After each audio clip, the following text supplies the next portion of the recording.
Maintenant, je voudrais savoir, votre client, au moment des faits, Toumba, il était où? Est-ce qu'il a eu vraiment à échanger avec vous? Il vous a réellement expliqué ce qui s'est passé ce jour dans cette prison, à la maison centrale? Il était où au moment des faits?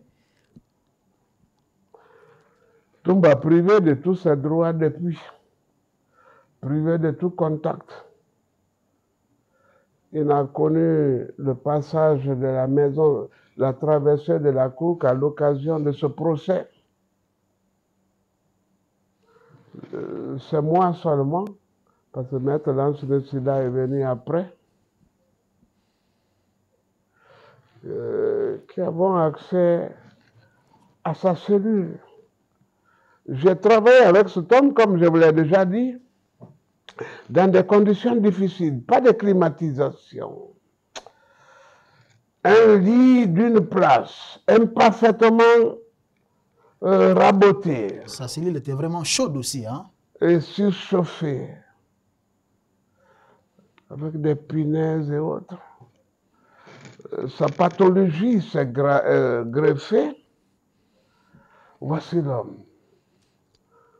Toumba n'avait droit qu'à son dossier, et son dossier était porté par son avocat, et l'avocat que je suis était sur une chaise, et la chaise était empruntée chez un autre prisonnier plus ancien, et les dossiers sur les genoux. Voilà comment il a fait son apprentissage. Il a bien appris. D'accord, mais Maître Paul, répondez à ma question. Oui. Le vendredi dernier, Toumba était où au moment des faits? Au même endroit. Dans sa cellule. Dans la même destination. Mais il a quand même... Sous le même gardiennage. Il a assisté quand même à la scène quand même. Il ne peut pas assister parce que il est tout à fait au fond. Au fond? Non. Il ne pouvait entendre que des crépitements parce que depuis samedi, moi, je n'ai pas vu Toumba. Il est impossible de le rencontrer. J'ai appelé la maison centrale. Quand je suis arrivé au point du bout de novembre, on m'a dit de descendre. Je suis descendu. Quand on m'a dit d'éteindre la voiture, je l'ai éteinte. Et quand on a appelé le commandement, je ne sais pas c'est quel commandement, mais on dit, dites à Maître Paul de replier.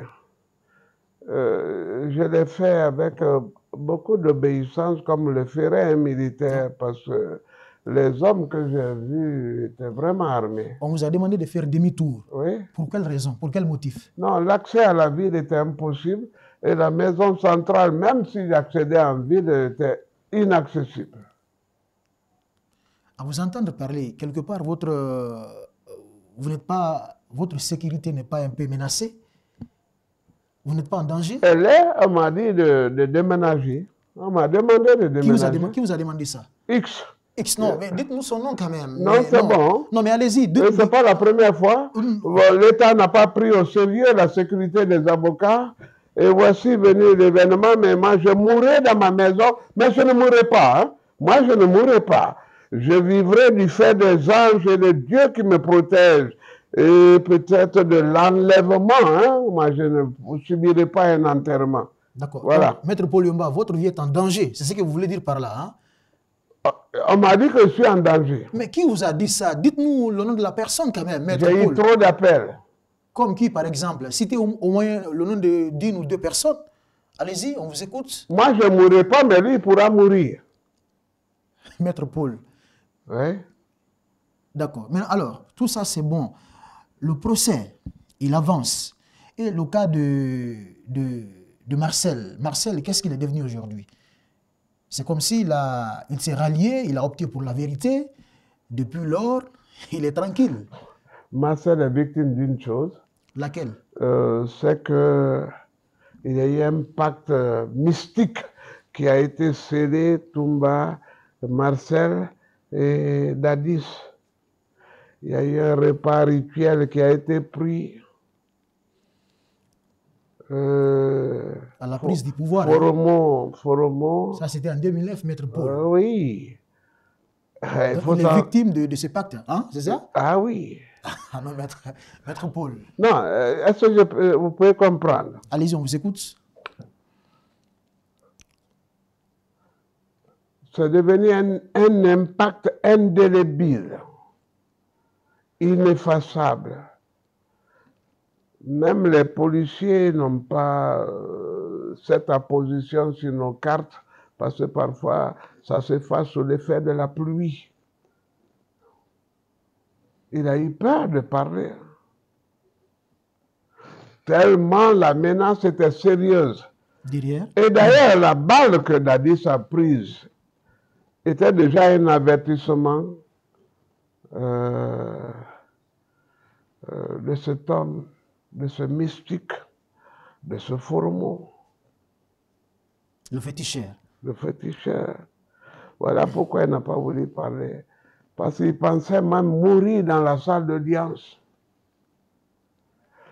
Quand il a vu que Toumba s'est affranchi par la vérité, il a préféré le suivre. Voilà tout. Donc maintenant, vous êtes de son côté, c'est ça, hein? Pas que je sois de son côté, mais puisqu'il a rejoint la vérité et la dynamique de la vérité, même si la barque qui doit transporter Toumba il ne l'appartiendra pas, nous ferons tout, puisqu'on a dit que la barque n'emportait qu'un seul passager. Ce procès-là, pour celui qui l'a lu, moi j'ai toutes les pièces de la procédure. J'ai lu tous les dossiers de la procédure. Quand des gens me disent, maître, vous ne posez pas de questions techniques. Mais un instant,